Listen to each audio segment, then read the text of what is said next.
Hey guys, welcome back. I hope you are having an amazing day. Let's get right into the stories. The first one is an entitled people story.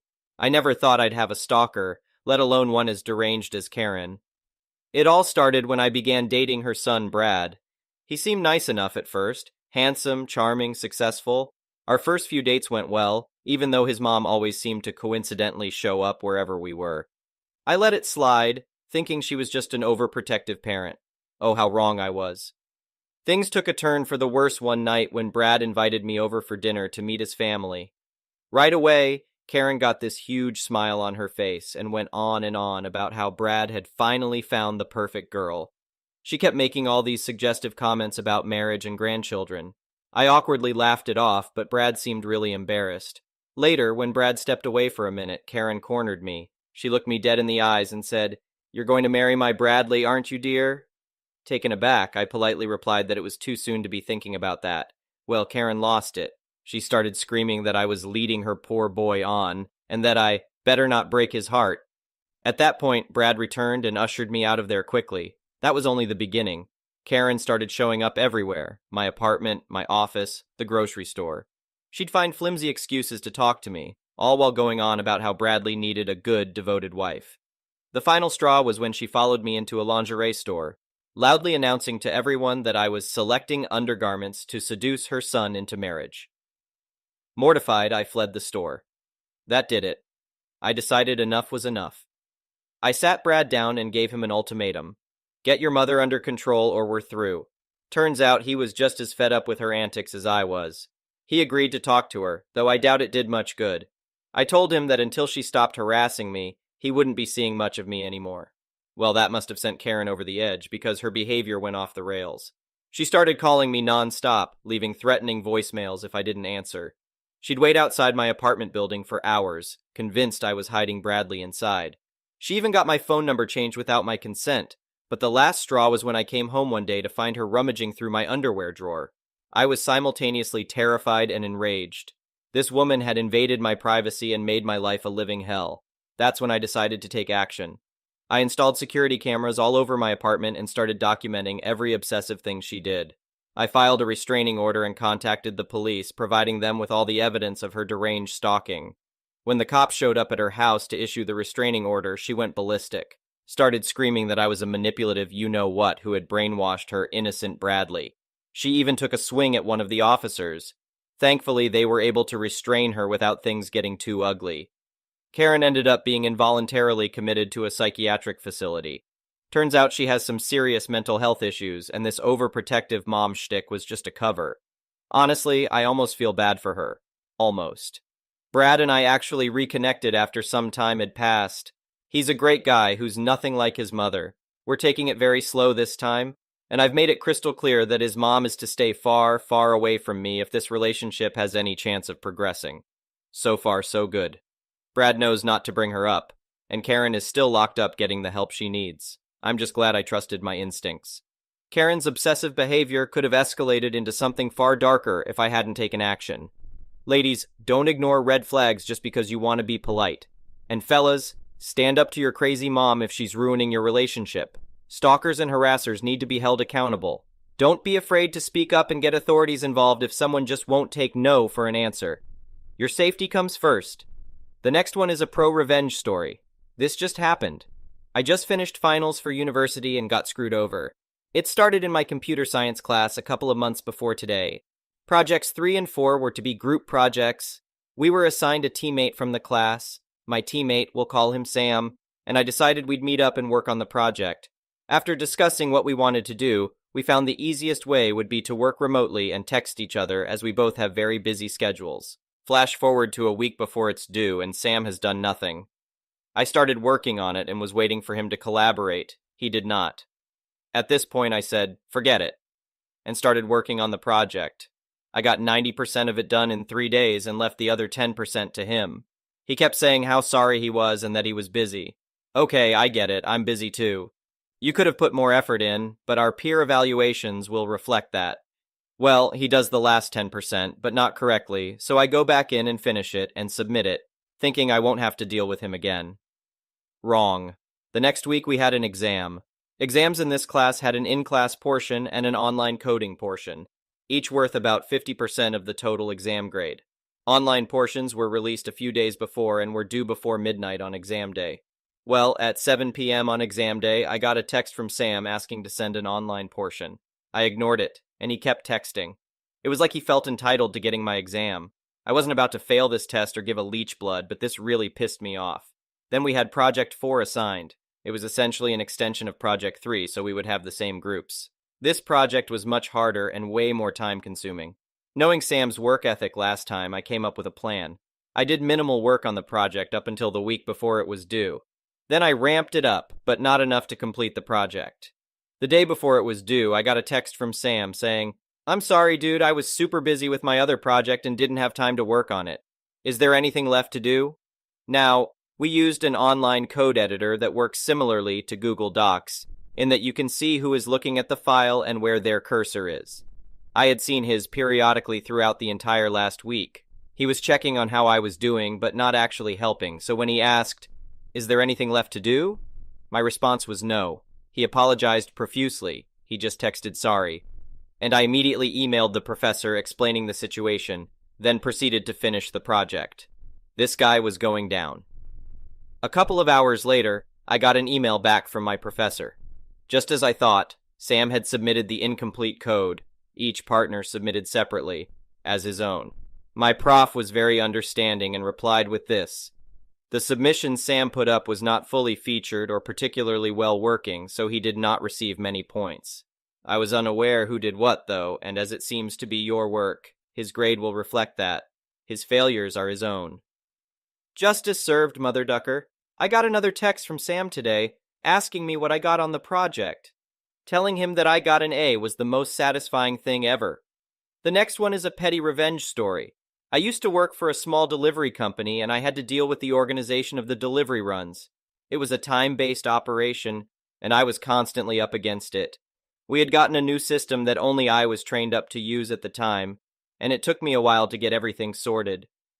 This girl had gone for the same position as me, but obviously never got it. When the delivery runs were being printed, she offered to check them over, but any slight mistake, even a typo, was loudly broadcast to the whole office. Another mistake! Her boyfriend worked there also, and the two of them would laugh among themselves. It was all brought on by petty jealousy. She had been there longer, but I got the promotion, and she didn't like that. Now I know how hard I had to work in order to keep on top of things, but she didn't. I would spend any free minute doing prep work, because if you started a new day without doing any, you were going to fall behind. And in the transport industry, this can lead to losing contracts over late deliveries. I had a week's holiday due, and she was to cover my work. She was making it seem like it was no big deal and she would breeze through it, so I offered no help and instead planned my petty revenge. I left work on the Friday and told my workmate, who was and still is a good friend of mine, that I had done no prep whatsoever. This girl would have to come in and start afresh. My friend called me on the Friday of my annual leave laughing. Apparently, my colleague had to get her boyfriend over to help her, and the both of them were stressing all day and not getting the work finished until 22 o'clock every day. Not good at all for a small transport company. Monday morning came, and I was called into the managing director's office. It was a small company, and his office was down the hall. I didn't know what to expect, and was getting myself prepped for defending myself. He looked over at me and said, "I owe you an apology." I had no idea the amount of work that was involved. After our chat, I congenially asked my colleague how she got on in my absence, and her face was priceless. Petty, yes. Worth it? Definitely. The next one is a malicious compliance story. Background. Some years back at the start of my career, I worked in insurance. My team was new, and our boss, let's call her Alice, was very ambitious. She had started off as a team lead managing a similar team to ours, and through spending most of her time networking, bootlicking, and making herself the center of important high-visibility projects, she had managed to score a promotion to manager, and was given our team along with her old one. This was very unusual since she should have gotten 2 team lead positions to run said teams, but that's how it had worked out. She had already been disinclined to pay much attention to the actual work even before her promotion, as we basically barely ever saw her. Her ambitions hadn't stopped at her current achievements. So she was always busy trying to keep climbing the corporate ladder. So that the teams could actually run, she picked the two most ambitious people from each team and made them do her job with no promotion or pay increase. I was that person from my team. For about a year, I trained my colleagues, handled payment authorizations through a roundabout way to circumvent company policy, which said I absolutely wasn't allowed to do that, handled disputes within the team, checked over and corrected other people's work, etc. Our company had a policy that once a year we had a skip level one-to-one with our boss's boss. At that meeting, I brought up how unnatural our situation was. The senior manager replied that she hadn't known myself, and the person from the other team were doing so much, and agreed that the structure should be reverted to how it's supposed to be. Indeed, a couple of weeks later, internal postings for the two team lead positions got posted on the company intranet. Fast forward a month or so, and Alice has gathered the teams to make an announcement. The person who had been doing the team lead job from the other team was being made into one officially. In our team, a girl we'll call Jane was getting it. Now I wasn't the only one flabbergasted. Both teams were extremely confused, and several people even voiced that confusion. I didn't know this at the time and only became aware during my eventual exit interview, but Alice had not liked that I'd gone over her head, even if she'd benefited from it ultimately. So in retaliation, she'd given the actual position I'd been doing up until that point to someone else. In a one-to-one meeting with her later when I brought the subject up, she got angry and said, "Just do your job, stop acting like you're important." The malicious compliance. Remember how I said Alice was too busy to ever do her actual job? She paid attention to none of it, including individual team performance. Jane had only been picked because she'd been part of Alice's old team originally, and was perceived as loyal to Alice. We'd needed someone to do the really boring data entry parts of the job, which nobody else wanted to do, and the other team had recommended her. I guess we should have been suspicious at that point as to why they were so eager, but Alice had approved it. As it turned out, they'd wanted rid of her because Jane was unintelligent. I'm not using that as an insult, but as a descriptor. She was genuinely very unintelligent and struggled with anything beyond very basic data entry tasks. When she was made to do anything harder, she'd generally make a complete mess of it. And now she had to actually run an entire team, train people, approve payments, check other people's work, and so on. All while she herself struggled with anything more complicated than transferring numbers from one system into another. I honestly don't believe Alice was aware of how big of a blunder she'd made here. She just picked someone she thought of as loyal. Of course, Jane tried to have me basically babysit every action she took, but I was having none of it. I was going to do my own job and nothing else since I wasn't important.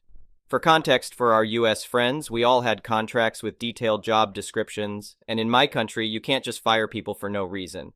And refusal to do work that's not in the job description is certainly not considered proper cause. I was just a regular employee. None of the management functions I'd been performing up till then were my actual job. The fallout. The team crashed hard over the next 3 months. Complaints went from less than 5 a month to over 20 on average. A lot of incorrect payments were going out. A huge backlog of cases was piling up. Nobody else on the team wanted to help Jane because they knew they'd just end up having to do her job for her with no benefit.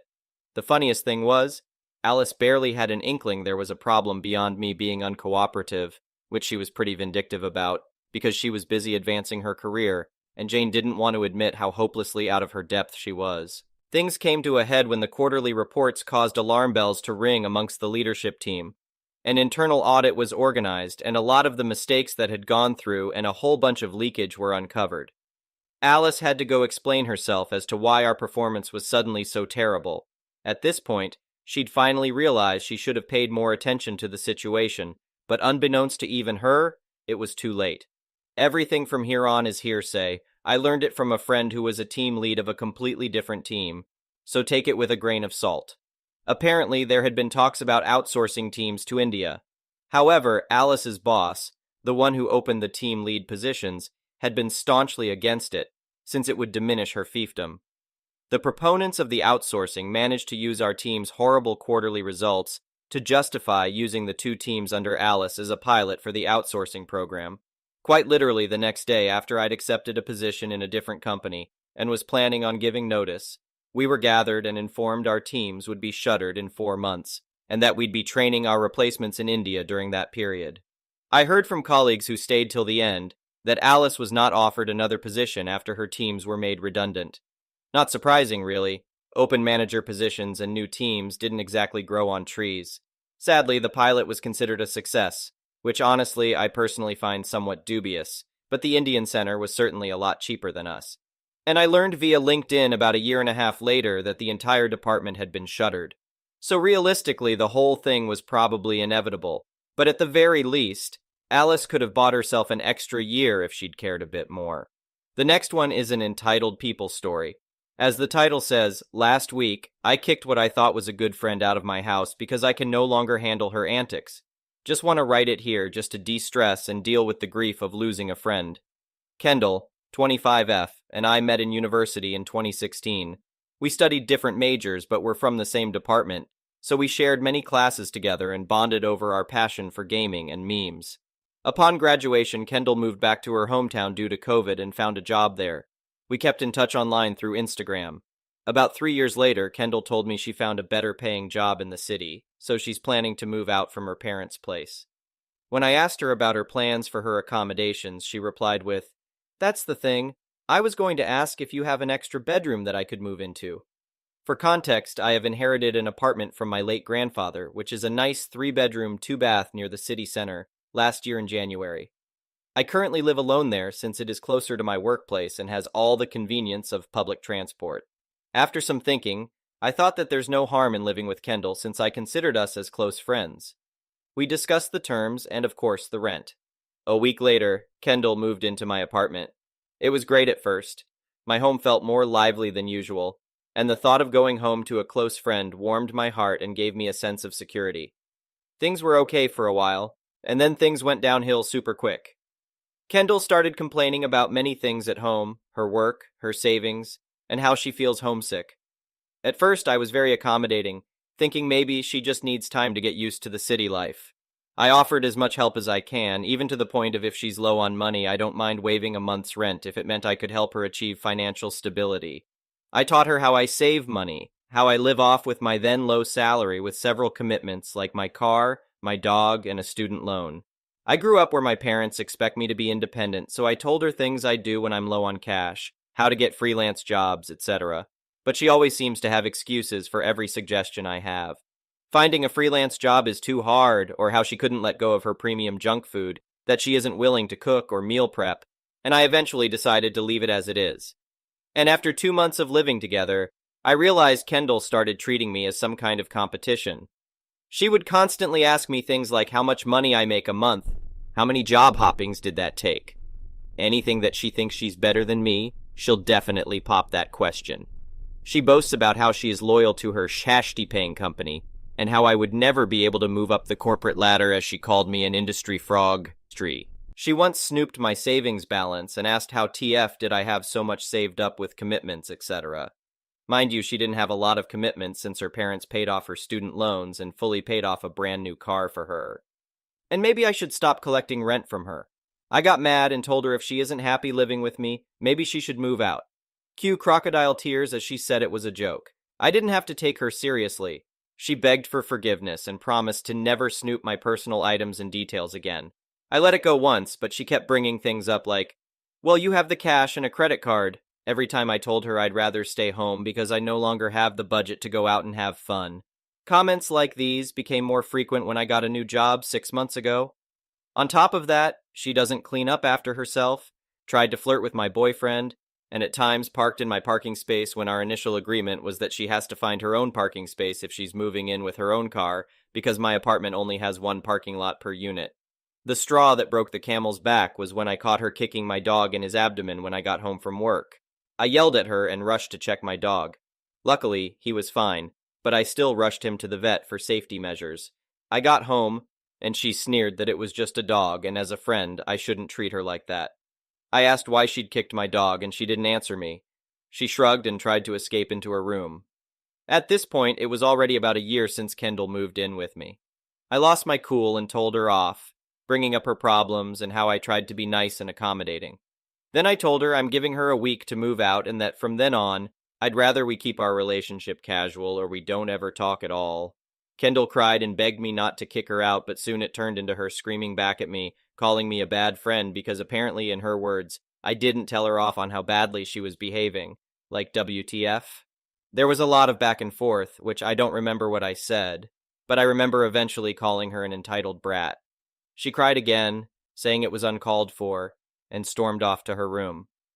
The next day, I was bombarded with texts from other uni friends, some calling me selfish, and others sympathized with me. Apparently, Kendall posted our argument on Facebook and Instagram, painting me to be the bad guy. I was upset at first, but I decided that after Kendall moved out, we would no longer be friends, as well as those who took her side of the story and condemned me. Last week, Kendall left, and I've changed the locks on my apartment. I curled up in bed and cried myself out, probably from the sadness of losing a friend, or maybe I am finally letting out all the frustrations.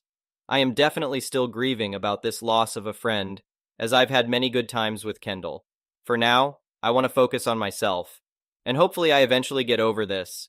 Thank you for watching. I would really appreciate it if you could like the video and subscribe to our channel if you haven't already.